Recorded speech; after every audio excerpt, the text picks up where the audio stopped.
Hello, welcome to Toffee TV. It is the Everton Daily Live. John and myself here to look back on Saturday's performance against Manchester City. Disappointing result.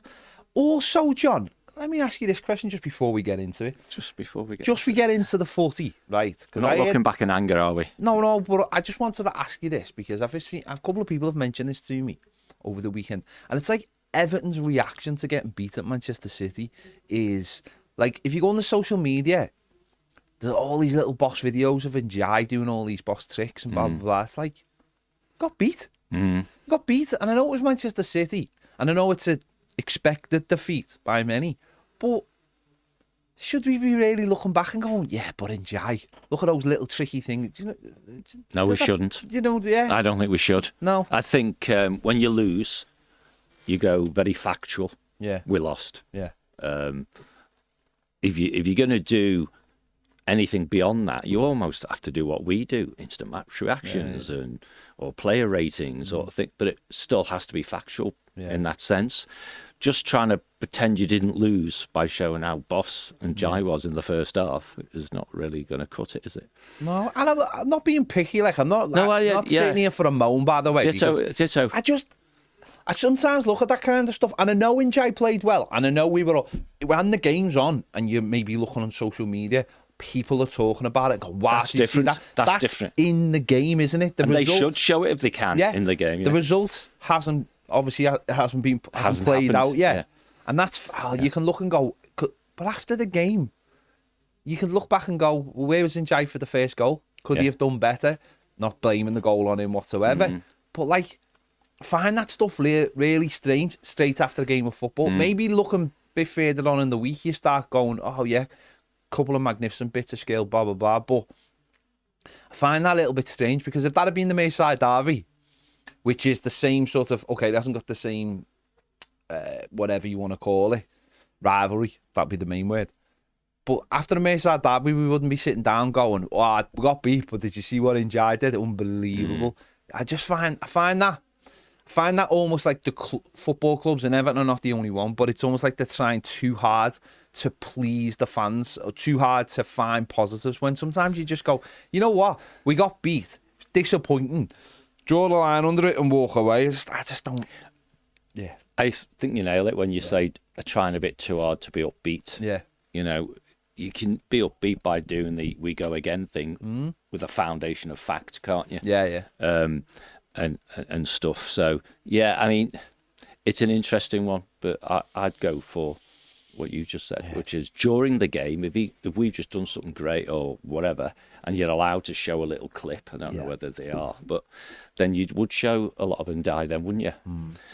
But then when the game's finished, you say, well, you know, we went there, blah blah blah. Good first half, second half less so, blah blah blah. Better team won. We move on, type of thing. That said, you know, people from quite near us as a Premier League team, they go into full on, it's everyone else's fault, don't they? So there's your two examples of how you react. Yeah, I've not seen what David said to Everton TV, but I'm guessing it's the same stuff he does for the Beeb and for Sky and stuff like that. So he said he thought we played well. And first off, and it was just a case of the team learning, getting stronger, and one of those things, because you're playing Manchester City. He didn't go overboard, and he didn't point any fingers at anyone, really. He just said we should, you know. Sure, this morning yeah, I mean, listen, there's loads of things. Just pointing fingers. Johnny Be Good on the Super Chat says, that was a penalty if on the line, or if it was Liverpool. I didn't think it was a penalty. No, and me and James spoke briefly just before you come in about, you know, it's one of those, isn't it, where you would say, we wouldn't want that given against us. But you can't have that conversation without immediately saying, but we've had lesser penalties given against us. So you're back around that consistency thing again. The way I always interpret... But he is right, this guy. If exactly the same thing happened and it stopped the ball going in the net, they'd give a penalty, wouldn't they? The thing I always look at in football is, and I always think what happens is you're absolutely right. We see what has been given and then make that the benchmark rather than actually what is the benchmark. the penalties we've conceded this season for handballs were neither of them were penalties. So we should, in our mind, yeah. So we shouldn't use them as benchmarks. That's why I don't believe the one on Saturday was a penalty, because he's fallen backwards and it's hit his arm. I don't think that's a penalty, and I don't like saying that's been given against us, so therefore it has to be a penalty. I think those ones were wrong. Two wrongs don't make a right. Yeah, exactly. Yeah, so. Yeah. I don't think it was a penalty personally. Me neither. So I think sometimes you've just got to move on. There is a lot. That said, I didn't see it in the stadium anyway. Yeah, there's a lot of like revisionism, because we do look at other things and go, well, you will. Yeah. If you've been wronged, you will. Of course. No, I'm not criticising that. And the amount of times I see, well, that has to be a penalty because Toffees was a penalty, but Toffees wasn't a penalty. And if we're all saying Toffees was never a penalty, then that's where we should all draw the line. I think it becomes very tribal, doesn't it? Obviously, football is very tribal. Yeah, yeah. You're right, and I've seen journalists criticising fans, for example, not ours, but in the round, saying they always bring up this trope of we want consistency.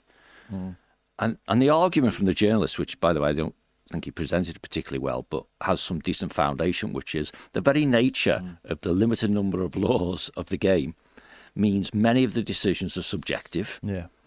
And subjectivity can't be consistent across different games, different referees and what have you. And indeed might not be consistent in the same game with the same referee. Yeah. So is the question of, is this handball in the penalty area? I suppose my question would be, is that something that has to be not subjective? In other words... Well, like in Europe. But yeah, exactly. I mean, it's not subjective in Europe. If it hits your hand, it's a penalty. End of. And there you've got the same game being played to the same or potentially higher standards, depending on which league it is, where everybody knows exactly where they stand. Yeah. Players, managers, referees, fans, and so on. Good old-fashioned, if it hits your hand, it's a penalty. End of. Then we can have a Monday morning chat about, oh, that was harsh, wasn't it? And we'd say, yeah, but at least we know. Back in the old days, 10 pens would have not been given. That should have been. And now we're talking about one that a bit harsh. So, yeah, I don't know why, if referees always have that subjective option, and if professional managers always have an issue with it, why the managers don't go to the right person in their club. So in Everton, it would be to Angus Kinnear, and basically say, next time he goes to a Premier League meeting, get everyone on side, and then instruct effectively PG Mol to change your interpretation. If it hits your hand, it's a penalty. End of. Or why aren't UEFA saying, can we have it the same everywhere, please? Yeah. Or FIFA, can we have the same everywhere, please? Because you're always going to have the thing about, you just did it. Oh, sorry, the questioner did it. Liverpool would get that, sort of thing. And that sort of thing. So make it objective, hit your hand, penalty. Yeah, I mean, that one's not for me, but I understand. There are only two ways. But I understand. Yes, there are only two ways. Well, it's hit your hand, penalty. It's the definition of what a penalty is. Or subjective decision by the referee. As I've said, you go with subjective, would you? Feed it into AI. That'll come out with the answer. It'll be the future. I guarantee it. Absolutely guarantee it. Feed every decision, handball, into an AI learning machine, and you'll get your answer. Mate, it'd be interesting, wouldn't it? Because what the AI would do is say, crikey, we've just been talking about XG, right? XG is the same thing, isn't it? Yeah. XG says, for Beto's slide in, 84% of the time that a player has a shot from there, they score. Right? Yeah. Therefore, you put it into your match reaction, your ratings of Mr. Sitter. Well, we could debate that now. I don't think Beto Mr. Sitter, because I think if he doesn't get a touch on the ball at all, the XG is like 0.1 or something. You know what I mean? But statistically, because a computer's done it effectively, he got there a yard from goal, no sign of a keeper, got to touch the ball, therefore very high XG, right? And AI could do the same for this, couldn't it? It could say 90% of the time that happens, referees are being given penalties, and the referee on the field can get told that. Yeah. That's penalty. That's how you could do it. That's the way it'll go. So, that's the way it'll eventually go. But human beings can do it as well. Proven that they can't, unfortunately, in a lot of instances. No, you just instruct them right. Yeah. Well, that's the problem. It isn't black and white. And I don't think handball should ever be black and white. Stopping play for a head injury isn't black and white either. No, it isn't. But that's nothing to do with us, apparently. So, no, but no. You mentioned the Beto. I don't need XG to tell me he's missed a sitter. He's missed a sitter. You reckon? Yeah, he missed an absolute sitter. So what would you be saying if he hadn't got within 2 yards of the ball? But he was within 2 yards of the ball. But if he hadn't, would you say too slow, should have got to that, all that sort of thing? I only saw it from the other end of the pitch, and then I'd see it on TV. And no, he's absolutely missed the sitter. He makes the right run. It's a great ball in, and he comes at it too slow, and he makes a mess of it. And it's an absolute sitter. And the second one's even worse. Oh. That doesn't go into the stats because it's classed as offside, but I don't think it was offside. No. David Moyes doesn't think it's offside either. David Moyes had a great opportunity to dig him out afterwards and not even mention it, but he didn't. He went, I thought that was onside. And actually he'd made a lovely run for that as well. He carved through the defence, good ball in, and he should be hitting the target, whether he scores or not. How far was he from the post? Or as we see from a distance as it goes across the far post, but how close was he to scoring? Was it? It was a yard, wasn't it? Was it? I don't know. That's all right. It was a good yard. He's a Premier League striker. Okay, Sunday League, that's what you'll miss them. Is that what a right footer does from there? I think you should be hitting the target, shouldn't you? You should be hitting the target. You should be working the goalkeeper. You saw one a little bit later on, the Njai chance, where at least he tests the goalkeeper, and he's got a lot more going on, hasn't he? For me, I just think they're two massive chances, and I agree. It speaks volumes for where we are, doesn't it? We've got a couple of problems at the moment. One is scoring goals, and one is actually keeping goals out.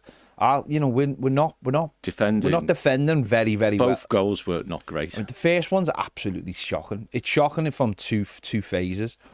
The first phase, letting the ball through, and Michael Keane and Taki both retreat. Now, I don't know whether they've been told that, as in, well, if it's a free header, we'll deal with it afterwards. But Michael Keane's got an opportunity to compete with them, and he leaves them, and it's really poor. So I think we have to solve that problem at both ends. But the goal-scoring one's a problem that I'm not sure how we solve. No, and it is an issue for the manager. He's got to try something different, hasn't he? And because Beto's clearly not high on confidence. Barry isn't either. Yeah. I mean, Beto shows us what he can do when he's, if you like, eager and putting the efforts in and so on.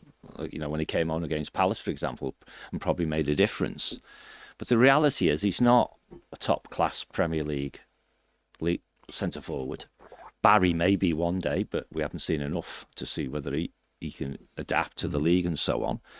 And I just can't visualise that the manager is going to go through to the January window, flip-flopping between those two. Yeah, he's going to have to try something else. And the same applies to, and I know the general consensus is Michael Keane's having a really good season, but I don't necessarily subscribe to that. No, I think he hasn't made the big ricks that he has made in the past, and therefore maybe that's where his bar has been set low. Yeah. Therefore, and I think whoever plays alongside him tends to suffer. And I thought Tark wasn't particularly good at all. I don't know what you gave him in his rating, but if anything, Keane's rating would certainly have been higher again. But just because you're higher than your partner doesn't mean you're doing the right thing. Yeah. So then you're into the realms of when does he bite the bullet and think, I'm going to have to do something. Yeah, both on the right side, i.e. right back and thereabouts, but I'm certainly going to have to do something up front. Yeah. And he's talked, hasn't he, pre-season, was it pre-season, about whether Ndiaye or a Dibbling could play in that, whatever it's called, false 90 type thing. And I think perhaps both Barry and Beto need a wake-up call in the I don't mean they're not trying, but in the sense of the manager's now actually going to a different style because we're not delivering. Yeah. No, I agree. In many ways, I do believe that was PR bollocks that he was talking about, Dibbling and Ndiaye. I think so, yeah. Because he never, certainly on Dibbling. Because he never got the third choice striker that he would have wanted. So I don't know. On Keane is, I've said this quite a lot to Baz. Keane is our fourth choice centre back. I think Baz knows that. Yeah. No, but when we're talking, you'd have to have. I believe you have to have he is the fourth choice centre-back who's been played in every single game. Absolutely. And that should never have happened. He's the fourth choice, and you're right. It's like the bar is low, but it's just lower. He gets over that bar, and he's still making mistakes because he's the fourth choice centre-back. So you should hold him to that. But when I say you should hold him to that, it's like, then it's up to the club to start looking to do something different. Now, Jared Brandtwaite missed Saturday after we were told that he was on the grass on Friday. He wasn't even on the bench. I can't control what rumours there are. Well, we're trying to validate some of these rumours. But we're not going to play into that. No. But for me now, Jake O'Brien has to start playing centre-back. If there is any worry over Jared Brandtwaite, Jake O'Brien has to start playing, and we have to change the midfield. Now, if that means James Garner goes to right back, then James Garner goes to right back. But I just don't think we can, because it's not. Jake O'Brien wasn't very good on Saturday either. No, and it's starting to keep into his game as well. Of course. And it just doesn't make any sense continuing doing something which hurts two positions. So for me, So for me, put Talk can't babysit. His left-sided centre-back and his right-back at the same time, can he?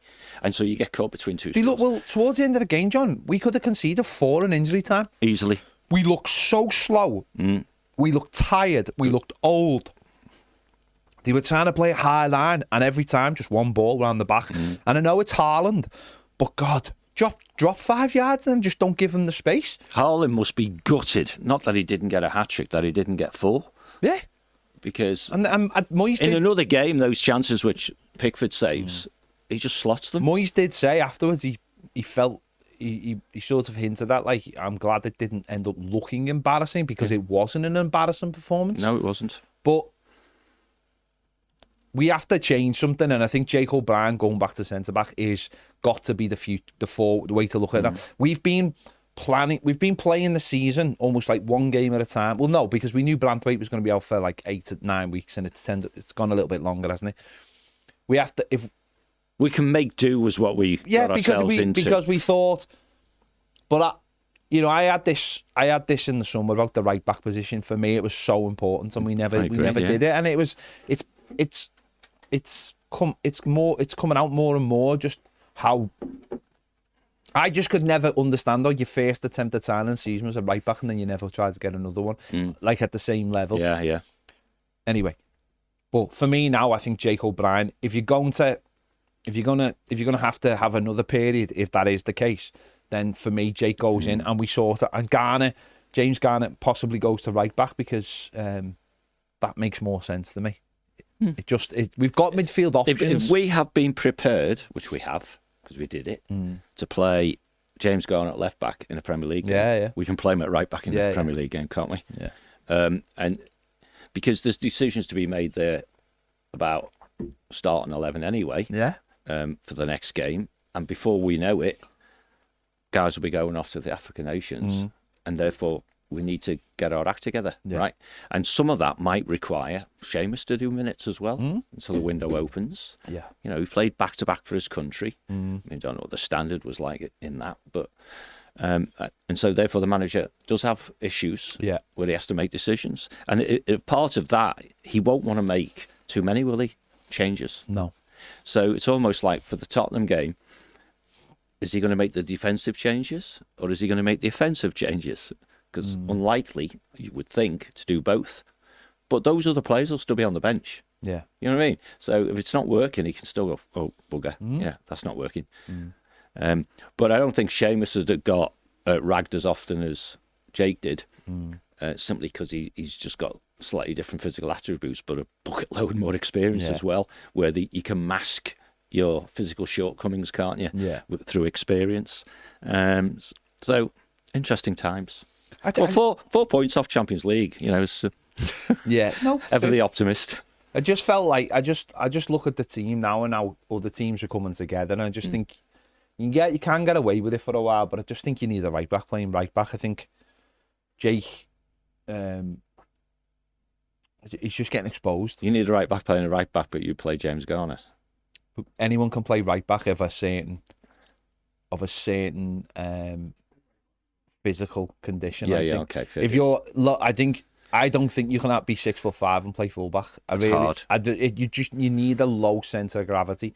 I think James Garner can play right back. I think so. Yeah. I think Seamus, obviously, it would be interesting to see how he got on there if he could stay fit. Would you risk starting him being Seamus, or would you go straight to Garner?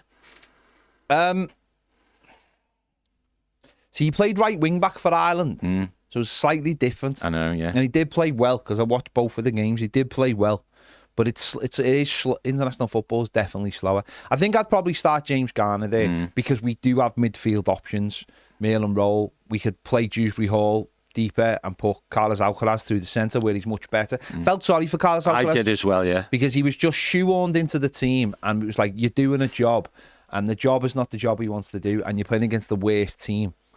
Whereas he's a number 10 and he does have a good link up with Beto, actually. And he gets more into the game when he's in the middle as well. And it would actually be interesting how much Beto would benefit from having him playing behind him rather than Keane Dewsbury Hall. But you were very smart ass, weren't you, with your starting 11? Because you perhaps put up your starting 11 and the formation as being what I guess you thought the manager would do, and you were spot on as a consequence.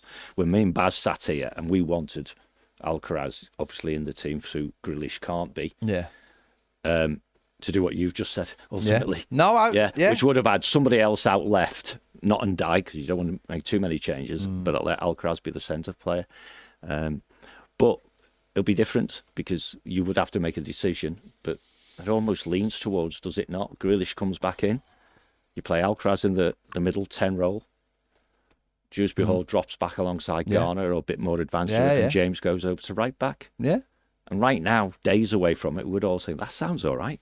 Yeah, that's not a... That then gives the manager the option to say, shall I put Jake O'Brien in centre-back or leave the two centre-backs as they are? Now, don't be totally surprised if that's what the manager actually does, leaves it the way it is, centre-back wise. But it's an interesting one, and you know, our heads are not falling off, but we just need to make sure the season doesn't drift a little bit. Yeah, Saturday's one of those games. Sunday's one of those games again, isn't it? Where it's like you don't want to go back-to-back defeats, and you don't want to, and you're at home, so that makes it so you want to make sure you get something from your home game. So it is one of them.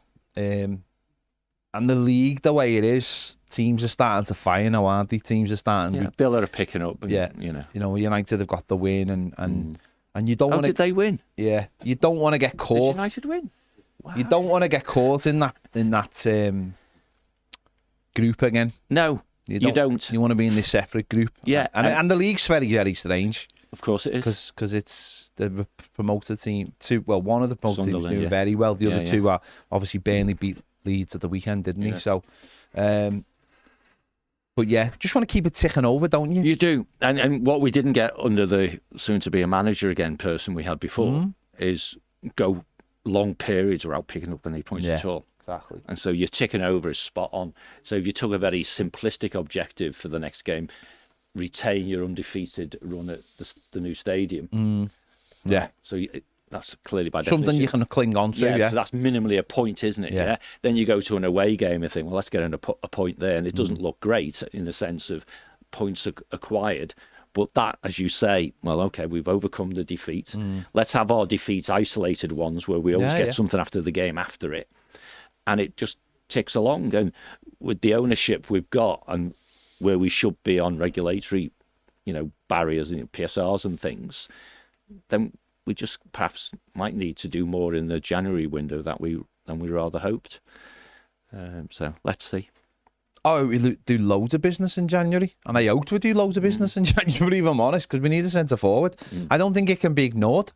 I just really don't. The two we've got are just not going to score. They're not going to cut the mustard. Not enough. Barry just looks like he came on. He just looks like, what's the point?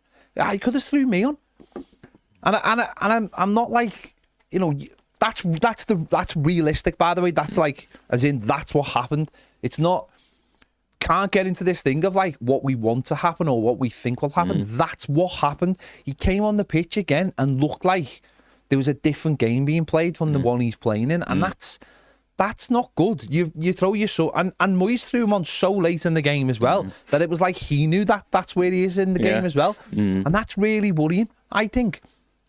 I'm not convinced we've done the right thing in bringing in 3 players who are nowhere near. It seems the level that they are going to be able to change games. I know people will talk about it, and you have to bring young players in this. We agree. I worry that bringing 3 in 3 positions that we actually need. Left back, vital position. We need a proper backup because we need a proper left back as far as I'm concerned. Didn't think Mykolenko played well at all. And as I said, the centre forward position, everyone can see it. It's going to be the major talking point. It's when people are talking about Everton scoring goals, they're going to talk centre. And that right wing with Njai going on international duty, it's going to need to be filled. So, and we've brought in 3 youngsters who look... Dibbling, I think, looks like he's got a bit more. He just needs games. But I'm not convinced with this thing of like Barry's going to suddenly snap to it. I have seen no evidence. No. And I can't. I'm not at the training ground. I don't watch the training. He's not getting great opportunities either. He's not. Well, times and minutes. I just looked at him today and thought, well, once it went 2-0, you could have just threw him on. Could have threw him on with Beto. Gone 4-4-2. But to bring him on with 15 minutes to go, I thought showed a lack of... Dibbling got 5, did he? Yeah, showed a real lack of confidence in those players. And that's slightly worrying. We talked about, what I'm about to say anyway, back in the summer, I think, when, and again, it was chat with Baz where, and I said, some of that dirty linen that Moyes was doing around what he wanted and what he isn't getting and failing in some departments and all those sorts of things, do that behind the scenes. Yeah. We don't want to get anywhere near a thought that the manager has done what you've just seen simply so he can do the "I told you so" when he has his next meeting, right? Because we also had the chief exec sat on the sofa over there saying the manager said no to 99%. I'm exaggerating probably a little bit, but 99% of the players that get put before him, which means he said yes to all the ones who were here. Yeah, true. Yeah, right. So if they are development players, guess what? They need to play. Right, so that means you have to pick your moments, doesn't it? Yeah. Like 2-0 down, half an hour to go, or whatever it was. I might risk a bit of embarrassment here, but I'm going to give these guys some minutes anyway. Yeah. Or you're 2-0 up. Moyes' default would be it's a dodgy score, 2-0. Yeah. And therefore they end up with seconds again near the end. Because at some stage, and perhaps we'll end up doing it, in fact, I might do a chart, the Kinnear thing of a successful transfer is if you get more than 30% of the minutes out of them through the season. Well, bugger knows where, say, Barry is or where Dibbling is or Asnett will be nowhere, so to speak. And so if they're just bench warmers to come off with absolute cameo. So we got a view now, have we? No. I thought you were reacting. No, I was just going to say, so on Saturday, 20 minutes to go, we're 2-0 down, and he took Carlos Alcaraz off and brought Maitland Roll on. Roll, yeah. So he had a nice little cameo. But why didn't he bring on them at the same time? Why didn't he bring Dibbling on and swap him and Njai over? Yeah. And then play, and then he could have took a Disagana Gay off and put Maitland Roll in for a Disagana Gay on the 70th minute. I know we took a Disser off for Tim Mirabunum, but why not just bring Maitland Roll on then? That's to me. See, it's stuff like that where I just think. Whatever you think, you can think of it one way and go, classic David Moyes, so negative. Or you can cautious. Or you can think of the other way and go, he's got no confidence in these players. And that's the worry to me, is that you leave Dibbling on and you bring him on with 5 minutes to go. Like, what's the point? Why did we buy so he could get booked. But it's like, why did we buy these players? And we chased Dibbling for a long time, didn't we? Yeah, and I'm not making a mountain out of a molehill, by the way. I'm just asking the question: why did we buy these players if we weren't going to use them? If we weren't going to use them, with there was half an hour to go, we were 2-0 down. Why did we suddenly decide? Well, no, we'll bring on. So Barry comes on with 15 minutes. Tyler Dibbling comes on with 5 minutes to go. Like I just don't quite understand that rationale of we've got young players, so why not? Why didn't we leave Dwight McNeil on the bench and bring on Asnett at left back with 5 minutes to go and go on there, son. You get on the pitch, have your Premier League debut. I know it's not great because you're getting beat.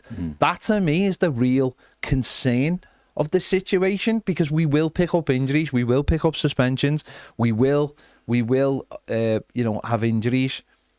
And if we're not willing to give other players an opportunity, these young players who are supposed to be our, the ones that take us forward, then how are they ever going to get it?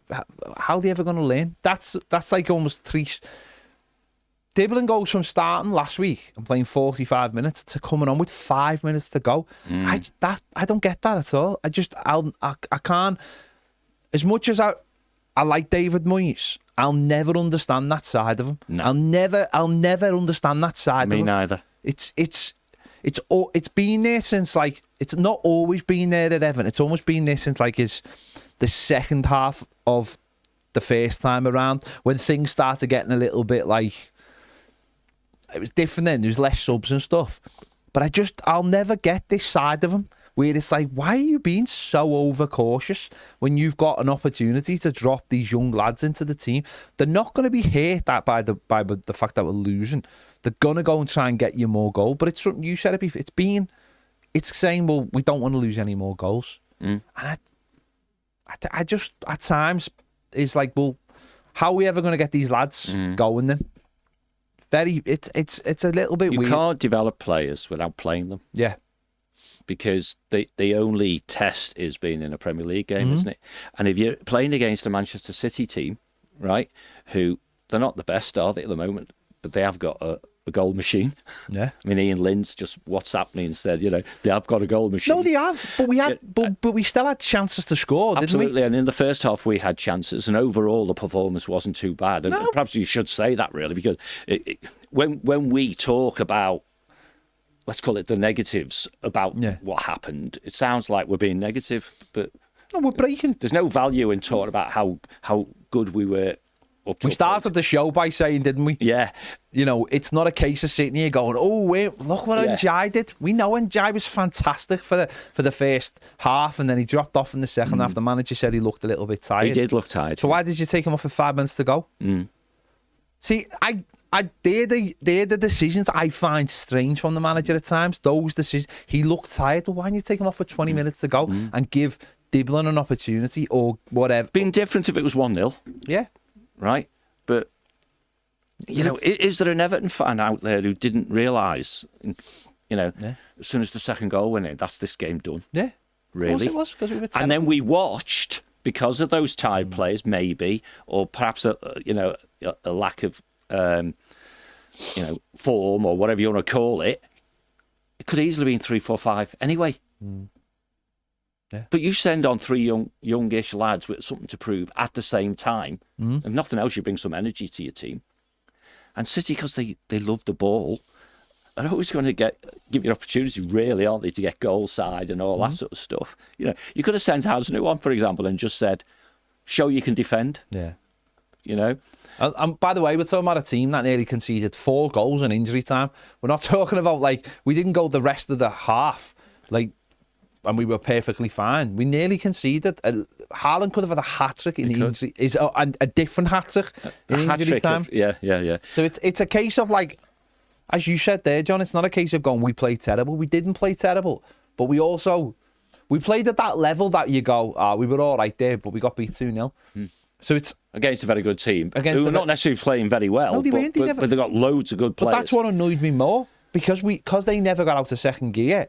We had an opportunity to test that and see if they could get out of second gear, and they never had to get out of second gear, and that's what annoys me more. If City had been right at it, like the City you'd probably play in March and April, then you go, wow, we've been blown away there. We weren't blown away. We were just beaten. The first goal comes from 2 Everton mistakes. It comes from not cutting the ball out, and then whatever those defenders were doing. After you, after you. And I think, but you have to look at some of the situations and think, just look at those subs, and we're talking about the situations. We're talking about Barry. How is Barry? Asnu might as well have gone on loan. Yeah, he might as well have just stuck him out on loan and not had him at the club. We're talking about development. We could send Asnu on and take Keane off and shuffle Mykolenko over if you're worried about the defensive side of it. Yeah. Or you could stick Asnu in front of Mykolenko, which is, again, an easier way to bet it, but give them a bit longer. Right. That's it. Yeah. Give the subs an opportunity to get some time. What have you learnt about dribbling from that game? Nothing. Absolutely nothing. Yeah, that's got a booking. Bit petulant, maybe, whatever, right? But you've gained, you've learned nothing. Yeah. Barry have learned nothing. Ditto. We've learned nothing about him because he hasn't got Manchester City in full flow by then. And we've learned nothing about him. Maitland Rowe, yes, he come on at the right time and he's more of a player who's going to get stuck into the game, who's going to be in the game. Why does it matter whether Dwight McNeil comes on the pitch? He's not going to be, he could be in a Nottingham Forest playing in January for all we know. We hope. So why not stick Hasnu in, like you just said there, stick him on left wing. Stick him on left wing and just say, go on, you go over there, and the midfield has got a better shape now. I just find those decisions, it's hard to tell a fan base to be patient when the manager isn't giving the players opportunity. That's it really. And these are by the way, these are the two sides of David Moyes. David Moyes does a lot more right than he does wrong. But when I feel like he's done something wrong, I think it is important to point it out. We can't just sit here going, Moyes never gets anything wrong and that's just the end of it. Moyes does get stuff wrong. Of course he does. He's a human being. He's a manager of a Premier League team. He will get stuff wrong. It's how that changes going forward. And if it changes going forward. As I said, for me it's the Barry Michael Keane situation will be the glaring obvious one to me now. Does he put Barry O'Brien in at centre back and put Keane out the team? Sure. That'll be the most glaring one. But Dribbling's had 62 minutes in total. Yeah, and you're not gonna do much with that, are you? No. You're not gonna do much with that. And it is early days for him. By the way, I'm not questioning the players. I'm questioning the opportunities. You know, Barry looks, when he comes on, doesn't look like obviously he has looked like in some games, the Brighton game and second half against Liverpool, but Saturday the game just completely passed them by, and that to me is all right. We're still very early in the season, but bring him on a little bit earlier. Bring him on a little bit earlier. See, live in the stadium, you see that he has got clearly better movement than Beto. He's often on the move. He's often asking for the ball and doesn't get it. Yeah. But he's no physical threat to the defenders at all. Yeah. And if there was such a thing of, I don't know, being well over 6 foot and looking like you're only 5'7", then we've got a few like that, haven't we? Yeah. So, but all these play into what goes on in players' heads. You're standing on the touch line, Tyler Dibbling. Yeah. Minutes to go. You're going to kill yourself when you get on there. Really? Yeah. You get booked. Yeah. You might run around a little bit to kind of look like you do. So it's. No, I just think for me that's something. If the squad is small because David Moyes has made it small. He only utilises certain players, so he makes it small. Of course, we were out Jack Grealish as well, so it's obviously always going to be difficult. But he makes it. You're going to make it if you're only using 3 or 4 squad players, as in like regularly, or players come off the bench. Sorry, you're going to make that squad look small, and you're playing players every single week that maybe could be changed. Now, again, we'll see. We'll see what happens. I'm guessing what. Just looking when they're going to go to the African nations, but Dad's going to play 6 or 7 games, isn't he now, before he goes? Yeah, it's and Ghana will be what is it, 21st of December? Yeah, is it? But is it the 12th? I don't know. Is it the 12th or something like that they go? I don't know whether they'll go to camp first. And sure it's not like the World Cup; they don't do a month. It's normally in and out, isn't it? Yeah. So it might be the game before he misses, and then normally they come straight back. Yeah, it depends. It depends what kind of relation. See, there's no real point, is there? Because if the players are playing, it's better to have them at that peak level. Where if you've played a Premier League game the week before, someone like Senegal, I don't think they're going to be too bothered. They're going to have their players playing at the top clubs and then coming into the team. It hasn't really been an issue. So it looks like the first game is the 21st of December. So a week before that, maybe. Yeah. So maybe we'll get 7 or 8 games out of him, not 6 or 7. Yeah. And Diblin has to be ready, doesn't he, to come into the side. At that point, he has to be ready. And I don't know whether they are using him in a way to get him ready for that, knowing that he's going to play the next 6 or 7 games. And it might be that they have a plan, which is, as you say. They might have a plan. I just find it very strange that if their plan means that he comes on for 5 minutes at the end of a game. I just find that very strange, because as a fan, we are told to be patient. We are asked to be patient. And Moyes said it, don't get me wrong. He said it as soon as he signed Asnu. It's going to take a year. I question that. I question how someone can be a backup left back if he's going to take a year. Then he's not a backup left back. Then he's someone who should be on loan at another club, maybe. Well, maybe what he meant was it's going to take a year before he's the starter. I don't know. Maybe. And it's the same with Barry. Yeah, you hope, but then he started Barry in games almost to say, no, let's see what he's got. Well, that's why the dribbling one's funny, isn't it? For him, I know between the starting a game and coming on with 5 minutes to go was stink the place out and get hooked at half time. Yeah. But you wouldn't have thought the drop off would be from, I'm going to start you in again, albeit it was at home. So again, we get that opportunity this weekend. It's different bringing players in at home because you got the home support and all that sort of stuff. But it'd be interesting to see what pops out. Do you start on 11 now? No. Find out on the injuries first. Yeah, absolutely. No, but to me, forget about that. To me, it comes down to recruitment. Everton should have bought another centre forward, and they should have bought a right back. They should have bought a centre forward because only they know the condition. We can watch players and say, "Oh, we think he looks all right. He'll be great in a couple of months." But if they've known from the start that Barry was going to take as long as they think he's going to take, then they should have bought another centre forward, or brought in someone on loan, or brought in someone on a free, not from Leicester before anyone starts. It'll be interesting because I think Baz has said this a number of times about it took him a while to get up to speed. When he went into La Liga. I don't know if James can do this while we're waffling.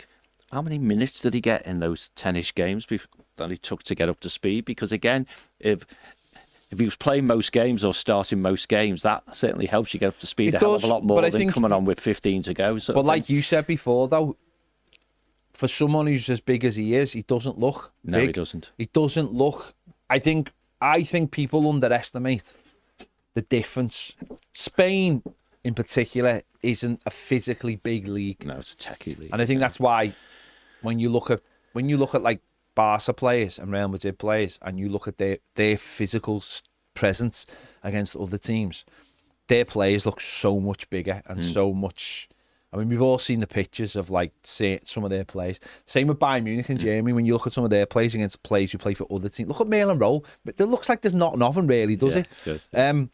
A lot less here now. The players who play in the Champions League, teams playing the Champions League, look physically stronger because they have to be. They have to play week in, week out at that level. Now, I think Barry would have played in the La Liga and he would have been bigger. But I think when he comes into the Premier League, he comes up against the Palace players who played last week. He comes up against the Man City players. Bigger physical specimens. Suddenly you're not a big kid on the block. And I think that's the problem, is that as much time as it took him to settle into those leagues, it's going to take him maybe double the amount of time. That's if he plays and he ain't playing. And that again is the difference in the Premier League. So what we should see there then, if that's part of the reason why he's not getting as many minutes as he does, because of course it makes it easier for him to come on when the defenders are a bit more tired and all that sort of stuff, because often you don't swap out your central defenders, do you, unless you're so far in front it doesn't matter, type of thing. We should see some physical development in him as well. Get a bit upper body, a bit stronger, a bit bulkier, if you will. Yeah, that's the real development in many ways. And that takes time. Yeah, of course, that does take time. That's the real development. When Moyes is talking about Asnu, that's the development I think he's talking about. Bringing physicality to it. He's talking about the physical side of Mikalenko. Don't forget, Mikalenko had to play because there was no option. And you saw him go from a scrawny kid to someone who had a build on him and could compete physically. And that's how he started to become a much better defender, is because of that physical side of him. And we saw that on the pitch. I think that him and Nathan Patterson are great examples of two different things. One starts games, you see the development, you see the other one doesn't start games, picks up injuries, and you look at where both of them are going. When Michalenko will get another contract now, whether he's still Everton's starting left back in a year or two. You rather hope not, don't you? Well, you hope not, but you know he'll be fighting to be the left back. At least, I mean, when I spoke about this over the weekend, people said, well, I said we need a right back, because we do need a right back. We need a left back, but we not do as need much as we need a right back. Yeah, we do need a left back, but we've got a left back. That's the difference. To me, the big problem with this team is we don't actually have a right back. It's not the old days. It's not, just I'll put him over there, he's decent. I know I'm doing it myself with James Garner, but I don't think Seamus could start as many games as he has in the past, obviously. So it's a real sort of like, but David Moyes isn't panicking, and maybe I don't think we're panicking. No, but it's just one of them, isn't it? You lose a game, you can't just sit down and go, oh well. City are a very good team, but they didn't get out of second gear, and then you still can't question those subs. You still look at it and go, why don't you bring Dibblin on with half an hour to go and just see what he's got. We'll see what happens as we go forward. Let's have a look at some of your comments. Gary Ward is in the comments, says hardly. Mick Raff says, thought we played well, but my God, do we need a striker? Absolutely. I mean, just stick that on a poster, Mick. Mark says, I would look at Garner right back. O'Brien and Saki centre back. Seems we might not have Jarrett back for a while. We don't know that. Look at KDH deeper and Charlie in the number 10, or roll in either Garner. Garner would give us more of an attacking full-back option. Yeah. Frank Rogers says, afternoon all, very quiet away in Saturday. Actually, the whole ground was quiet until they scored, and even then it wasn't amazing.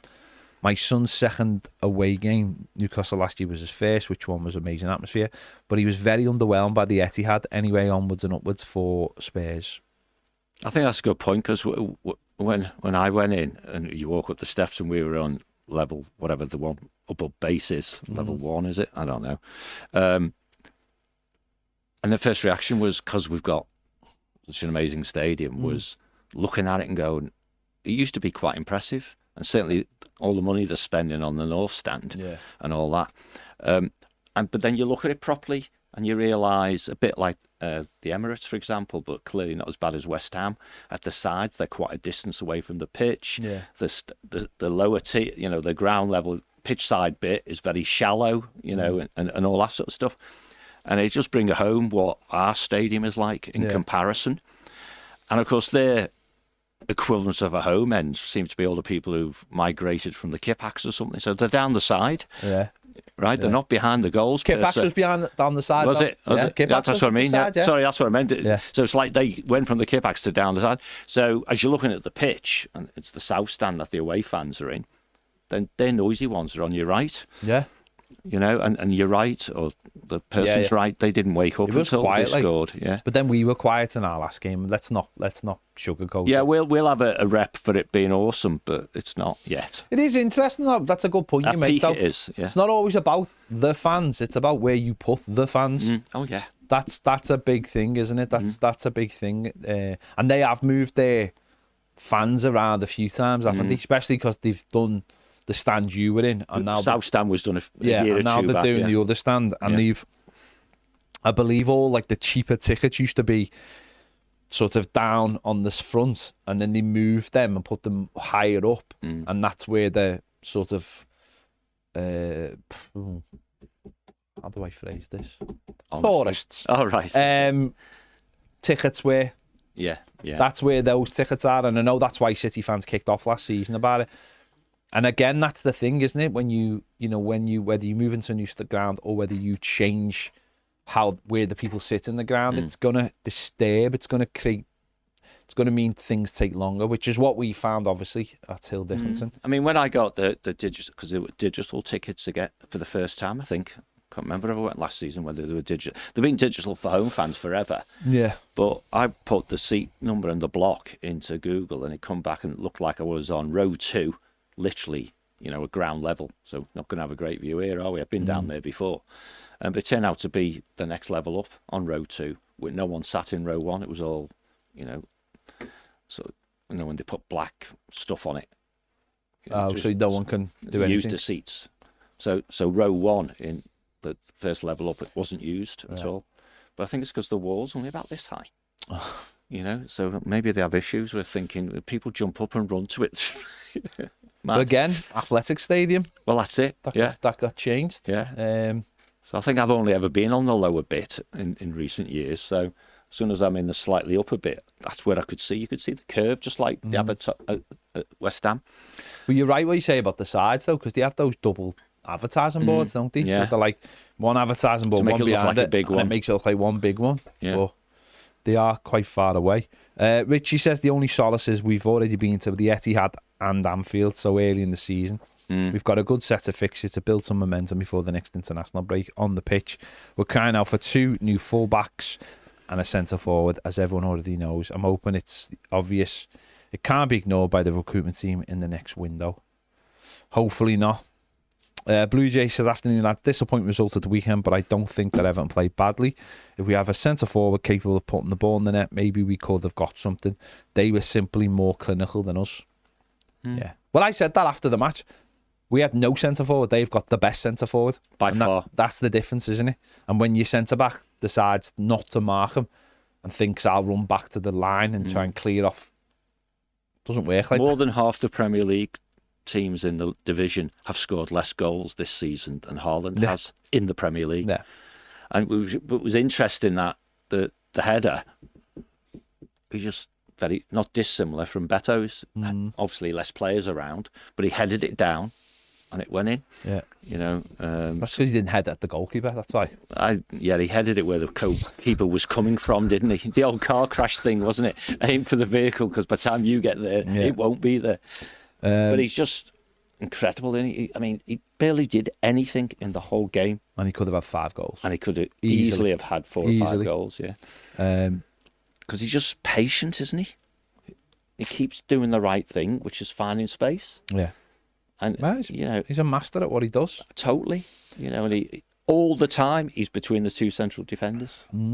Deciding which one. Well, he bullies people, though, doesn't he? Yeah. He beats people up. That's why, when you talk, that's maybe why, rightly or wrongly, Michael Keane hasn't engaged them. It's because Michael Keane doesn't believe. Michael Keane believes he's got a better chance of stopping that goal than by being on the goal line. And James Tarkowski thought the same, because both of them drop. It's like they both drop. And Moyes actually said it, that they were going into their defensive shape. That's what they were the words he used. So maybe someone said, if he gets a free header, let him have it and defend the goal line. That's almost his reputation going ahead of him, of he'll beat you up, he'll beat you in the air. I saw it was a clip, I think. I don't know if any of you two or anyone watching, I suppose, saw Match of the Day. But the clip was about Mickey Richards, right? And apparently Richards has fundamentally said, the defenders did everything right, it's just that Haaland's too good. That was the gist of it. Yeah. So maybe we're being a bit harsh, maybe. No, I've been watching football long enough to know that someone has to mark somebody. I said it in my aftermatch.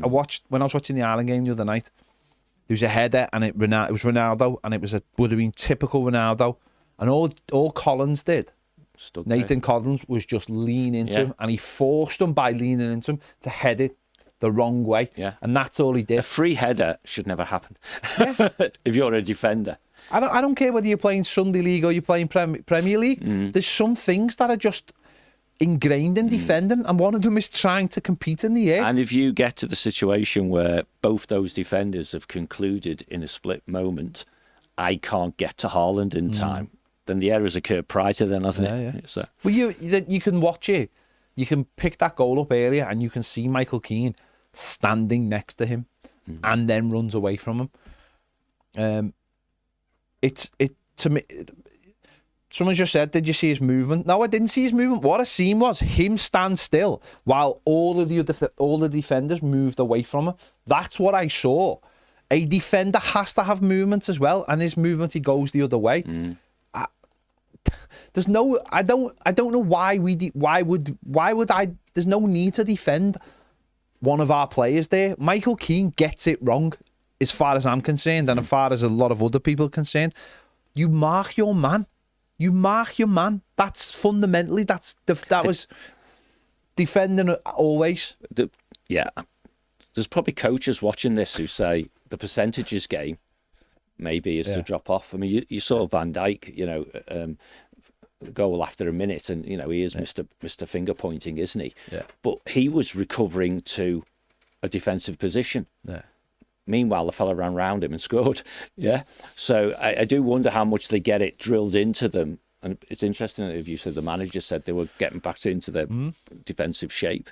Did he say that with some irony around they shouldn't have been? They should have been competing, or was he saying that in the context that they were doing the right thing? He said it was doing the right thing. Maybe that's why the Micah Richards thing is the defenders have done the right thing. But you've also got to say, do you want to give Haaland a free header 7 yards at no? People are making out like he scored this unbelievable goal. He didn't. He just stood still. Jumped. And watch the goal again. Keane goes that way. Keane, I've got a still of Keane literally standing next to him when the ball is wide. You've got to go with the man. You can't leave someone like Haaland unmarked. You just can't. And if you track your man, the man crossing the ball might have to think about it as well. Yeah. So you get an accumulation, don't you? We were elite footballers and coaches, as you can tell. I just think we've been around the block enough times to know how it works. John says 2 wrongs don't make a right. If they don't, how do they balance out over a season? They don't. They don't. That's the way. That's a myth. That's a myth, isn't it? That's a myth, yeah. KSI says, was the Saturday result an acceptable defeat, or did we bring a knife to a gunfight? I don't think it's the latter, because... And I was pleasantly surprised how we set up, because, again, we talked last Friday or whenever it was about would we park the bus type of thing, and we did not. No, we definitely didn't. So it certainly wasn't taking a knife to a gunfight, but I think it was probably an expected defeat. Right. Okay, if people think Haaland is just too good, then we might as well not bother. Oh, he's not just too good, is he? We might as well not bother. If you have a player who's just too good, you have to do the things, in my opinion, to stop him. And one of them is jumping with him. We know he's not just too good, Ped, because he didn't get the other 3 goals he might have got. That's my opinion anyway. Yeah. If you at least try and compete with the fella, then maybe you'll stop him. Josh says, just once I'd love to see us score first in these games against the Sly Six and see what we can do when we have something to build on. United did it perfectly yesterday themselves. Yeah, but they're also part of the Sly Six, so 2 Sly Sixes crossed themselves out. Man says, I've seen this morning Jared is out, injured. We don't know. Just know that he wasn't there on Saturday. Yeah. Mark says, afternoon lads, disappointing not to get the pen Saturday. Really haven't got a clue what way does handball work. Every week it's different anyways. On to Spurs. I didn't think it was a pen, personally. Me neither. Benji says, if the ball hits one out our player's arms like that, it's given 100%. No, I don't think that's true. I think you could go to Fulham last year and see that that's not true. I think there's one, Ashley Young did one in another game where it hit him on the arm more than that, and it wasn't given. Sometimes the hand is just where it is. You can have your hand right up here, and it's not given. That's what you said before. It all comes down to what's going on in the game. Like the one last year, Michalenko's at Fulham. So here's the question for you, because it's subjective. If the referee gives a penalty, do VAR say, come and have a look at that and overrule it? Or do they give the penalty? They'll always go with the on-field decision. In that situation, yeah. So it's one of those where a fully qualified referee doesn't interfere if you don't give a penalty. Yeah. And he doesn't interfere if you do. Yeah. So that means he agrees with you. Do you know what? The weird... Does he? It's interesting. I don't know how many times I've actually seen VAR give handballs. I don't know, because it's wholly subjective.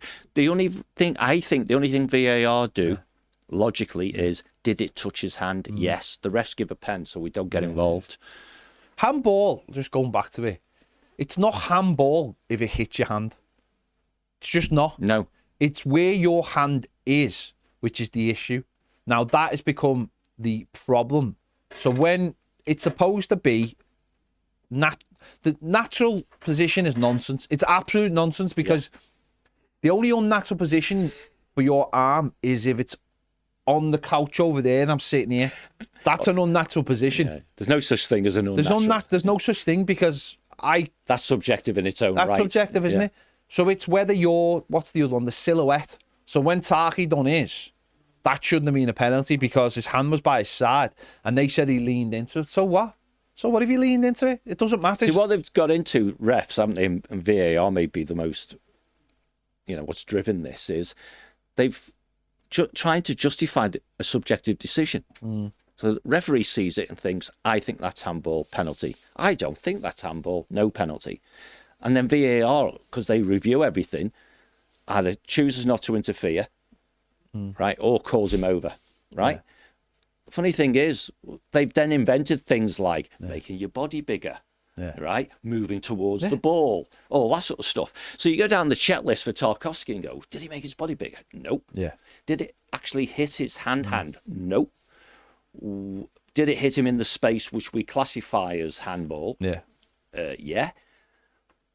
Why are we going to justify penalty then? He was moving towards the ball. Yeah. To me, with handball, moving towards the ball is doing that. Yeah. Not. I think with handball, what we've done is we've gone away from. So the rules were, football is a game you use your feet. So that means you're not allowed to pick the ball up. Yes. That's what the rule was. That's handball. Yeah. Right, that's handball. And somehow we've gone from being, you're not allowed to pick the ball up and run with it because this isn't rugby, because that's essentially what the rule was written for. This isn't rugby.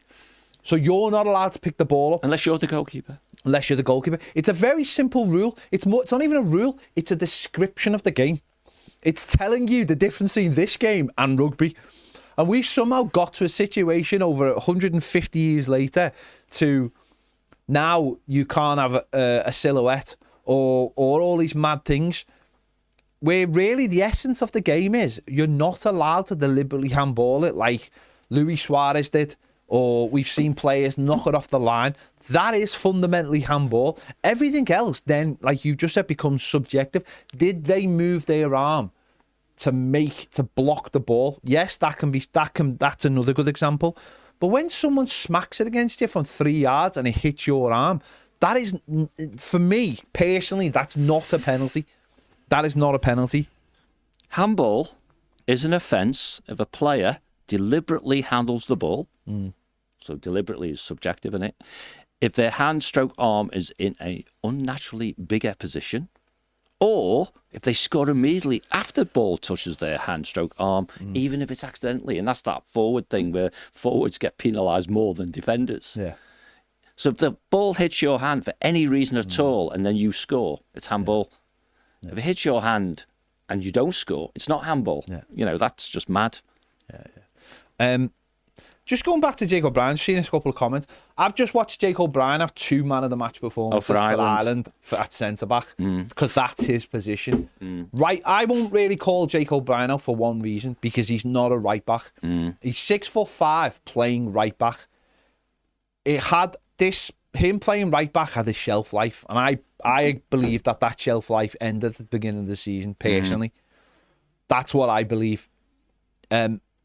Trying to play 6'5" against wingers where the low centre of gravity is, and like the weekend, very solid ones with a low centre of gravity, and very, very fast. Yeah, is very, very difficult, because being 6'5", well, someone should put for Ireland. Yes, he done very well for Ireland against Portugal. Where they didn't concede till the 90th odd minute. Having a good game for Ireland is, against Portugal, is really good, isn't it? Because he's playing for a team who aren't that good. So what what you're advocating for is that we don't play Jake O'Brien, who hasn't been playing well in his position, but we do play a player who hasn't had a couple of good games in his own position. So it makes a lot more sense to put someone else at right back and put Jake O'Brien at centre back. I don't know, that just seems like common sense to me, because Jake O'Brien's playing out of position, a position that is not his position. That makes a lot more common sense to me. We've only got, at the moment, according to what we had on Saturday, 3 centre backs. One of them should drop out the team. For me, that is Michael Keane. And Jake O'Brien be given a chance in his position. Can I ask you why you'd do that then? Why would I do that? What's your motivation? My motivation? To get a better central defensive pairing. In other words, you move O'Brien and then you go, I now need to put someone at right back. Or because he's not performed as well. Both of those. The centre back, Michael Keane is the 4th choice centre back. Jake O'Brien deserves a chance at centre back now, and we have to put someone else right back to play right back. But if we were trying to do a decision table, humour me, what would be the priority there? Putting O'Brien as a central defender, or not having him at right back? I think it's equal, John. No, well, I'm making. For me, at the beginning of the season, right? Pick one though. Right back. Okay. So therefore, if you say the priority there is not to have him playing right back, you can take him out of right back, and then it becomes a second decision as whether they play central defence or not. Look, I'm agreeing with you. But that's how the logic would work. Look when Michael Keane went off against Crystal Palace. We put Jake O'Brien at centre back, we put James Garner at right back, and we were perfectly fine. We were perfectly fine. That to me just makes. For what it's worth, right? If it was me, I would be moving into centre back as the primary decision, because he is our third centre back, and we are having issues defensively, right?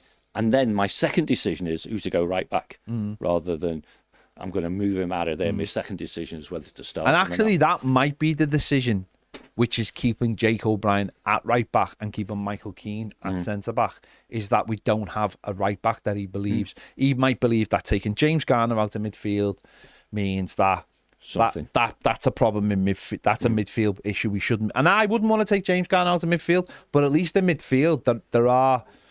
You do have Milan Roll, you do have Timur Abunum, you do have Carlos Alcaraz. And some of those decisions are going to have to be made because 2 of those Holden players, one of them's going to an international tournament, and one of your front 3 is going to your 3.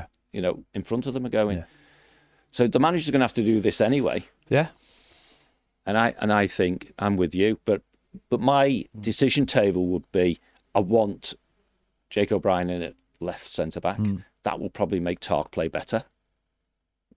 Maybe that's very subjective by me. I get it, but I think so. And then I look at right back, and then it is, am I going to put Seamus in there? Yeah. Am I going to put James Garner in there? What am I going to do? Right. But my first decision is I'm putting the number 3 centre back in. If rumours are true, that might have to be for a while. You know. And by the way, again, this is for me. Michael Keane is the 4th choice centre back, so that's what he should be. So he shouldn't have started every single game. But this comes down to the club not getting the priorities right. But we are where we are. Yeah. But it comes down to not getting the priorities right. But your better starting 11, i.e. overall, not like you've got perfection everywhere. Yeah. If I summarise what you're saying, your back 4 would be better if it was someone else, i.e. Garner, Tarkowski, O'Brien, Mikolenko. And if that's true, as in the manager's head, then that's what he'll pick, isn't it? Yeah. But you know what? He mightn't. He might take Jake O'Brien out the team and leave Michael Keane in. That's a secondary thing then, which is where you were coming from. Take him out the team because he's starting to get exposed in that position. Not his fault, blah, blah, blah. But if we started the home game against Spurs, for example, with James Garner or Seamus coming at right back and Jake on the bench, he's not number 3 centre back, is he? No, he'd be number 4. But I think that would be. I think that's wrong. I think that'd be incredibly harsh on him because I do think he is our 3rd choice centre back. He shouldn't. For me now, the right back thing is done, as I've said on many times, and I don't care how many times I have to mention it. I'll mention it every single day. It pisses me off more than anything. You cannot have square pegs in round holes in football anymore. No. You just can't. And this will be the hill I die on. I couldn't care less. Some square pegs are a bit more rounded off though than others. Yeah. And what you're saying is James Garner would be one of those. Because by your logic, you'd start Seamus Coleman. Because he is a specialist if his legs could cope with it. But the point being is whether we mightn't have that right back, but we should have bought that right back. I think it's a massive oversight. Mate, it's done. No, I know it is, but it's a massive oversight. They had priorities. They knew what the priorities were. The right-sided, pacey... They got it wrong. Well, they didn't get a right-sided, pacey player either. That's what I mean. So they got neither of those, right? So the right side has been an issue since before the season started, right? And up to a point, because you look at where we are in the league table, points acquired, games we've won and stuff like that, use my words, we've got away with it. And what you're saying fundamentally is because it's been an underlying nag for you, it's and a told you so moment is approaching, isn't it? No, I don't mean that from a look at me. I'm talking about the manager may be forced to make changes down the track because everyone has got Jake sussed at right back or whatever, right? And then he makes emergency in other words, he makes forced changes then rather than trying to manage his changes. I don't even know if it's been Jake being sussed. I think what it is he's not in a great moment and he hasn't got the experience of being a right back to sort of back it up. He hasn't got like a default setting as a right back because he's not a right back. And you fall back into your training, don't you? And he hasn't had that training. He hasn't got it. Some of his recovery runs have dropped off, so obviously it's going to impact confidence as well if it's not dealt with sooner rather than later. And he's not good enough going forward, are they? No. So therefore, you lose that side of it as well. Bill Cummins says, Beto is not good enough to start. Give Barry games. We don't know what we have and whether we can adapt. Then bring Beto on for the chaos factor. We do need a striker and a right back, but it's what it is. We couldn't do it in one summer. Could try roll at midfield and Garner right back against Spurs. I hope Branthwaite is back. Our centre backs were poor for both goals. Problem is, Bill, you say that about Barry, but then Barry plays and he doesn't do anything, and then you come back round that circle again. We just keep going back round, don't we? This is how managers earn their money. Yeah. Right? You know, if Barry's lack of contribution and we know the talent is there and he's trying to do what the manager wants, but he's physically not capable yet because it's a more physical league, whatever. That's completely different from sending him on with 10 minutes to go and he thinks, what's the point? Yeah. Right? Yeah, exactly, Mark Max says, match of the day seemed to be an opinion that defenders did everything right. It's just Haaland. Oh, okay, so someone did watch it then. I don't know anyone could, that to me is sycophantic. That'll be Thingy who did that. Yeah, that's sycophantic. He's defenders union. Because he's a City fan. Yeah, but he's also defenders union. Yeah, but there's nothing. He's an Arsenal fan anyway, isn't he? I know, but he's a ex-City player, isn't he? Yeah. But that's there's nothing. I didn't watch it, but I bet you they were creaming themselves over Haaland, weren't they? And I haven't seen it. And it's that thing of nobody could have stopped him. Nobody. Defenders did everything they could to stop him. Because this is what happens all the time when people are doing things. They don't actually break down what's gone on because they're only looking at it from the one side and they go, the defender, there's nothing they could behave yourself. Of course there is. The editorial clearly would have been, how great is Haaland? Yeah. And therefore, who knows whether Micah Richards believes what he said, but that's what the editorial wanted. Yeah. So, Derek Cummins says, agreed, disappointing, but close results. Yeah. It wasn't that close. It wasn't close, but it wasn't that bad either. But it highlights the tantalisingly close we have been a really good side. We could sign a modern athletic right back in Denzel Dumfries mode, or even the man himself. It could transform the team. It'd also be the making of Barry, because a lot of the goals come from crosses. But a right back is essential in January. It can't be a project because he needs to be able to hit the ground running. No, I agree with that. Yeah, totally. I think that's the other side of things. I'll just be dead interesting to see what, whether it's January or next summer, to see what the next batch of signings are like. Because for me, if I'm the people who own this football club, I look at Everton on Saturday and I go, They aren't that far away from so near yet so far. But they aren't that far from being a decent, not a team that challenges Manchester City, of course not. But being a decent team, competitive team. What does it need? But what it doesn't need is more projects. What it needs is a 23, 24-year-old who's ready to go into the side. Because in what position? Because as a profile. Again, I get sick and tired. I get absolutely sick and tired of being told what we can't do or what we should do. Whereas, and how you make money off players and how you shouldn't be buying players at this age and that age. For me, football's really easy for me in many ways. It's like you go out and you find the player. And if you can sign the player, you sign him. If you can't, you can't. People might want Europe and all that. Go and buy the best player you can. And hopefully that player can go straight into the team, can make a difference. That's to me how it should always be done. I mean, if this was an investment, because these are investments, right? But if this was you with your pension or your ISA or whatever what it is, you don't have a load of really high risk, aggressive investments simply because if they come off, you make loads of money. But you don't also have loads of dead cautious ones because you're scared of losing your money. Yeah. You have a bit of both. Yeah. And so I think the summary of what you just said, which I wholeheartedly agree with, is your development projects are already here. Whoever comes in has to be a guaranteed starter or very close to it. Yeah. And that's where David would say 25 plus. You've picked a slightly younger age because I think the new 25 might be 22, whatever. 25 years old, Premier League experience. And I ain't interested unless both those boxes are ticked. Unless you then say, well, everybody you would be interested in is way more than we can afford. Not from the owner's perspective, but from PSRs and all those sorts of things. Yeah. And lots of clubs pick up players, don't they, like that?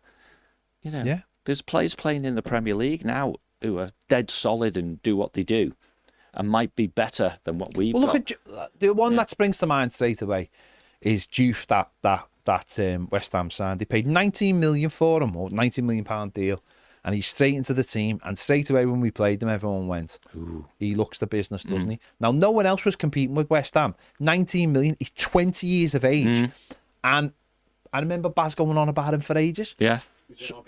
Exactly. Yeah. So therefore, there's no this idea that they're not there or they're not going to sign for you is not absolute bollocks. Of course it's this thing it's another one of these footballisms that's been invented to make other people look clever.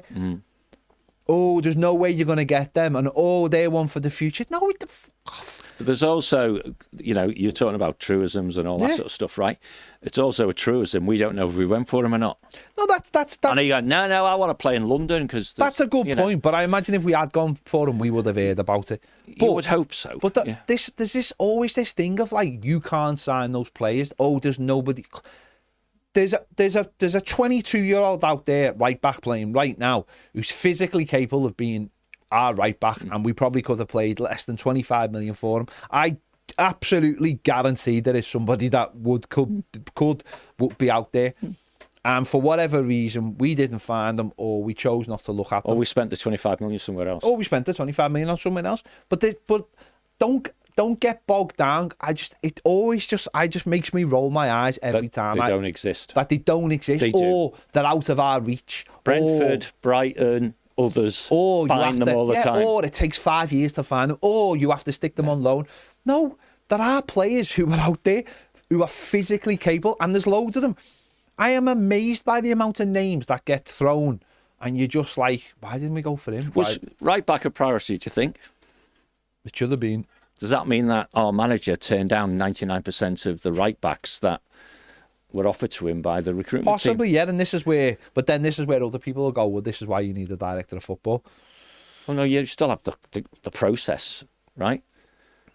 Yeah. No, I'm just saying. Yeah. Not like advocating for one over the other. I'm just saying this is where people would say, this is where you need a director of football. Yeah, we have one. To take that.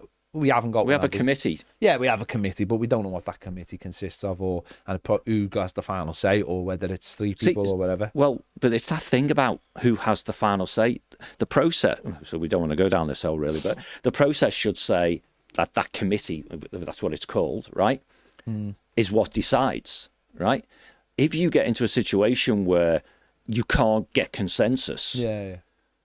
right, then the classic "if in doubt, don't" kicks in. Yeah. If you get into a situation where the reason you can't get actually unanimous decision on something is because everyone says yes except the manager who says no, then that's when you need to assert leadership, and that's where Angus has to step in and say, on balance, understand where you're at.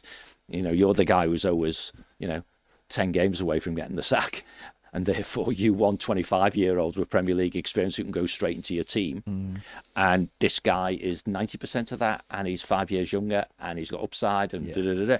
So I can't, but I'm with you. The bit I want to add to what you say is I cannot believe, and in fact to the point of, I'll flip it over, I'm convinced the recruitment process brought enough right backs who could do the things you just said, go into the team, and therefore I have to conclude the reason they're not here is because the manager said no. Yeah. And if the manager said no, it's because he did. The priorities went, he wanted the money spent somewhere else, right? And or B, he thought he could get away with having Jake O'Brien doing it. Yeah. Or he thought he, up to a point, he could with Jake, and if that wasn't working for whatever reason, I mean, if Michael Keane was injured right now, Jake O'Brien would be playing centre-back, wouldn't he? Yeah. You know what I mean? Therefore, somebody would be playing right-back, and the manager must know who that is. Yeah. And what we're really saying as a big summation of all this waffle of the last hour is do that because you can, not because you have to. Well, me and Baz said that after the Palace game, though. It's like you're forced into making changes. They're reactive. And it happens. Yeah. Sometimes you're not forced into it and you don't know what the solution is, or you stick to what you're doing. Or the options of solutions, shall I do A, B or C? Yeah. And the easy one is the one you did last time. Just repeat it again. And again, you go back to like the last manager, and he was given players and he didn't want them, and he just didn't play them. And you've always, that's where the power, the manager's always got that little bit of power, isn't it? There has to be obviously a synergy. That means that the manager wants them. But I suppose, does that come back to the calibre of play the manager has been offered? And then that comes down all of the above. Yeah, and then that comes down to your scouting, isn't it? And who you're looking at, and whether people are ahead of you, whether you're looking almost like the too perfect a player that you're never going to get. Listen, in my view, in your organisation, this applies in all businesses. You have experts, don't you? Every business has experts, right? Yeah. So our expert at managing a Premier League football team is David Moyes. Yeah. Does that mean he's always right? No. Does that mean he should always get the final say? Not on everything. Yeah. And therefore you're right. When they go to the manager and say, "Here's a right back for you," what's his killer response, which really upsets the apple cart? Get him if you want. I ain't going to play him. Right? And that's where you have to have this consensus-driven approach, or, which we clearly didn't have and have never had, a very, I'll use the word powerful, but it could be assertive, director of football. Our director of football model didn't fail per se. It just wasn't executed because neither the director of football we have were particularly assertive and could have a slanging match, and convince the manager they're right and he's wrong. The managers have always been right, haven't they? Or the owner. Well, again, but the same applies then when you talk about chief executives and stuff like that. Same sort of thing. If the owner rings up Angus Kinnear today and say, tell the manager he's got to play Joe Bloggs at right back, the manager never hears about it. Yeah. Because the CEO argues back and says, no, that's not your job, go away. Unless you're a Forest. Well, indeed. Well, the same applies. What happens if you tell the owner to do one, he sacks you? Yeah. Okay, well, what do you want? Do you want your professional integrity or do you want the job? Because guess what? If you do what the owner wants and you lose games, you're getting the sack anyway. Yeah. So, have they appointed Dyche yet anyway? No, but not yet. Well, he's the ultimate yes man, isn't he? Totally. I mean, look at him when he was at Everton. He sat there and just took everything. He wasn't bothered, was he? He made up he had a job. Yeah. Don't know. Might do a good job for them. I don't know. He might do. He'll have the best set of players, a much better set of players than he had at Everton. So totally agree. He might do well. He might do well later. Who knows? I wouldn't sit here saying he's going to do terribly or whatever. His standard he might play a completely different way of football because he can now. Who knows? See what happens. weird though. Sorry, I know it's another team, but going from Nuno to Ange to Dyche. No, it's a self-made disaster. That's what it is. It's like it's something that didn't have to happen. If the owner's an absolute clown. He just is. He might have lots and lots of money, but he's a clown because he's very good businessman who owns a football club now. And well, he is a clown, isn't he? Because he's basically, instead of leaving it to the people who know, he thinks he knows best, and he's playing Football Manager, and he's created a situation where he thought they should have been in the Champions League. No, they shouldn't because they weren't good enough, and from the position they were in, they should have got it, which is different. Well, yes and no. They run out of steam because the squad wasn't big enough, and because when it comes to actual the pressure, the teams I don't disagree. We've been there. Yeah, the teams who are actually good enough stepped up and used all that experience in the last few weeks, and that's just the way it is. I wonder how much he interferes with Olympiacos. Who knows? And then the other fella Edu comes in and he starts making signings that maybe the manager doesn't want. That's true. But the owner wants, because obviously he's not the Nottingham Forest director of football, he's the whole thing director of football. So therefore he's going to make decisions based on what the owner wants, not what anything to do with the manager. And they've made their own problems. And Forest have gone from loving Nuno and thinking this is where we are, this is all great, to going up a thing where everybody said it was going to fail. Everyone said that was going to fail. Not because, all right, some people might say it's because Ange and they don't like Ange. I never said that personally myself. I just thought I think Ange is a good manager, but it has to be a certain set of circumstances, and none of those are at Forest. And one of those includes getting time. Yeah, and having a summer and having centre backs who are fast, mobile. Yeah. And now they're going to Dyche. And now are they bringing in Dyche because they're trying to save them from not going down? Well, we'll see how long his contract is, won't we? Yeah. Or is it a genuine thing of, no, I actually think he's a really good coach, one of our own and all that? Yeah. It's a very, as I said, I think they've sabotaged themselves. It's mad. It is. Again, going back to us, did you say in your player ratings, or one of the things you do, this is the real Beto, not the one who was scoring the goals? Yeah. So the question is, I know they've got lots of good players, but which is the real Nottingham Forest, the one which was slopping around the bottom, or the one who Nuno got right up at the top? Forest will do better. They should be solid because they'll be solid, a lot more solid, and because they've got attacking players you can play on the counter-attack. So he'll make them better.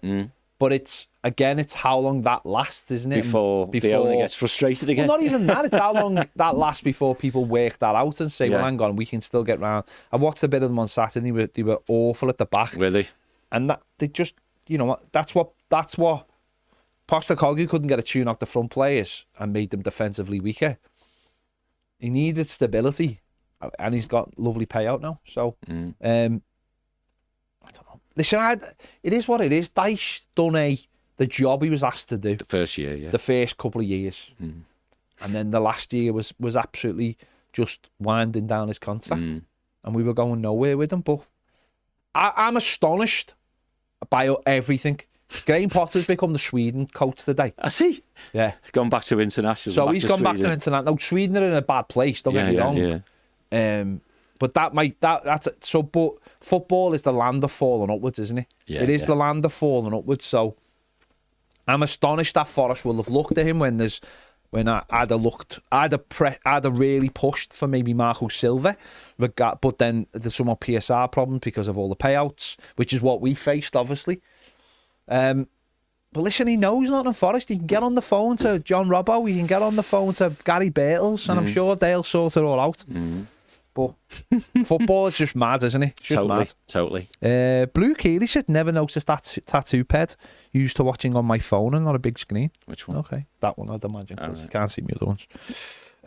Rue says, I think we should have sacrificed the sign of Dibble and Asnu and perhaps Barry for a striker like Walter made Strand Larsen level with a free left back, not actually that actually could cover short term, and then winger that was also played now but lower ceiling than Diblin. Understand easier said than done it with hindsight. It's where Walter made with a sign for us, isn't it?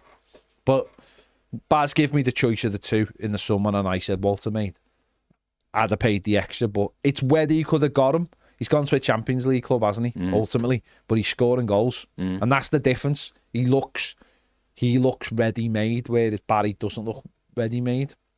And again, that's really interesting. They were both in the Euros 21s, and there's a lot of talk about them. And Walter Maid always looked a little bit better to me, and I think a bit more physical as well. Yeah, he knows how to use it, but he's a different player. Danny Shea says gutted with the result, but most of the game played well. Sunday I'd play Garner right back, O'Brien and Keane. Michalenko left back, then Garner, Dewsbury Hall. So you drop Tarky? No, not for me. Stephen says could be worse, lads. We could have Dyche as our new manager. As I said, I wouldn't get. Let's just. I'd keep the powder dry on that. Very experienced Premier League manager. I'd just keep the powder dry. I wouldn't start getting cocky about that. They've got quite a lot of good players. Yeah. Paul even says I don't think it's Moyes being cautious. I just think they're not ready yet. They will get time when they are ready. I know, but come on, mate. An extra 10 minutes in a game that you've already lost, or an extra 15 minutes in a game you've already lost. There's your time, isn't it? Surely.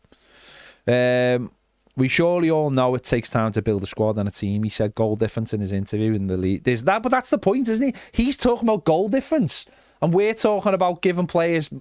We could have conceded 4 in injury time. He said goal difference, keep it tight around the European places. We're not going to be around the European places if we don't get a centre forward. We all want it now, but we ain't there yet. But I 100% think we will get there. How we get there is down to Moyes. Blue Keeley says, who do we think we should go for at right back? Not heard many names thrown around. It's not my department. And he says Dyche at the here we go. Tom says disappointed with the loss on Saturday, but didn't expect a win anyway. But fancied nicking a point at the game was as the game was going on. I suppose our expectations are higher now than they were this time last year, which has to be a positive. Annoying thing is we had our chance. We had a couple of good chances, so got to be positive. Carl says, hello lads, hope you're all well. Any truth from Branthwaite? No idea, mate. We've asked the questions. Stephen says another year for Young would have solved the right back issue. Derek says their first goal, to quote Glenn Hoddle, space never scored a goal. Brandon says don't think it was a penalty either, but more of a handball than KDH's against Brighton. Fair enough. Charlie says both goals came from our right, which shows that we've been saying we need a right back, and Jai was starting to tire after 15 minutes and O'Brien was hopelessly out of position. Pep seen this and they killed us in that area. Absolutely. Bill says Jared seems to be having a real issue getting back fit. What is the problem with his hammies? Don't know if our doctor knows either. Blue Jay says it baffles me that one of our first signings was going to be Kenny Tete. He opted to stay at Fulham, and then we didn't approach seemingly any other right back. I suspect we did, but not with the aggression that maybe we should have gone with. Well, we don't know. Yeah. I mean, we either want everything to be played out in public, or we want it all played out behind the scenes. No. But in the modern world, John, a lot of stuff that does go on behind just makes it to the front, doesn't it too? Yeah. Right, there you go. We've done over an hour and a half, so there you go. We'll be doing the fan aware later on Toffee TV Premiere. See you all then. Bye. Take care.